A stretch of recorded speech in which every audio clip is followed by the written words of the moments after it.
नमस्कार. बातम्यांच्या लंच बॉक्समध्ये तुमचं स्वागत.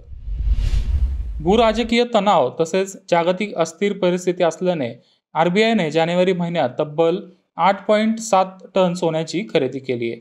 जुलै 2022 नंतर पहिल्यांदाच आरबीआयने एवढ्या मोठ्या प्रमाणावर सोन्याची खरेदी केली आहे. जानेवारी महिन्यात आरबीआयकडे 812.3 टन सोन्याचा साठा आहे.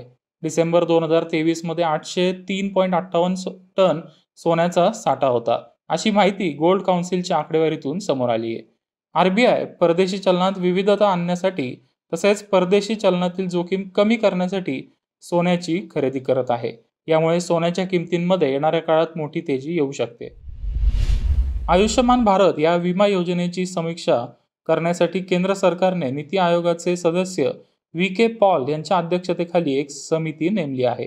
योजनेतील लाभार्थ्यांच्या विस्तारासह योजनेचा गैरवापर याबाबत येत्या 45 दिवसात समिती आपला अहवाल सादर करणार आहे.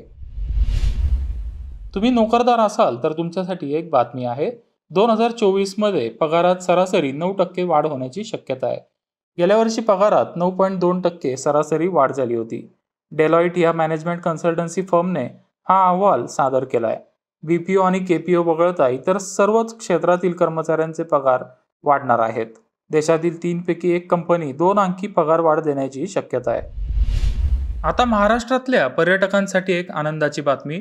अयोध्येत महाराष्ट्र भवन उभारण्याची घोषणा केल्यानंतर आता महाराष्ट्र सरकार काश्मीरमध्येही महाराष्ट्र भवन उभारणार आहे. त्यामुळे महाराष्ट्रातल्या पर्यटकांना काश्मीरमध्ये किफायतशीर दरात राहण्याची सुविधा मिळेल. तसेच महाराष्ट्र भवन उभारण्यासाठी 8.16 कोटी रुपये खर्च करून जमीन खरेदी केली जाणार आहे. काश्मीरमध्ये 370 कलम हटवल्यानंतर काश्मीरमध्ये जमीन खरेदी करणारं महाराष्ट्र देशातलं पहिलं राज्य ठरलंय.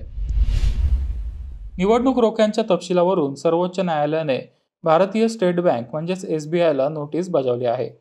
कोणी कोणत्या पक्षाचे रोखे विकत घेऊन निधी दिलाय या माहितीचा दुवा विशेष क्रमांकावरून मिळतो. ते विशेष क्रमांक जाहीर करण्याबाबत सुप्रीम कोर्टने SBIला नोटीस बजावली आहे. पेट्रोल आणि डिझेलचे दर प्रति लिटर 2 रुपयाने कमी करण्यात आलेत. यामुळे ऑइल कंपन्यांच्या शेअर्समध्ये घसरण पाहायला मिळाली. HPCLचा शेअर 8% खाली आला तर BPCL मध्ये साधारण 5.5% घसरण पाहायला मिळाली.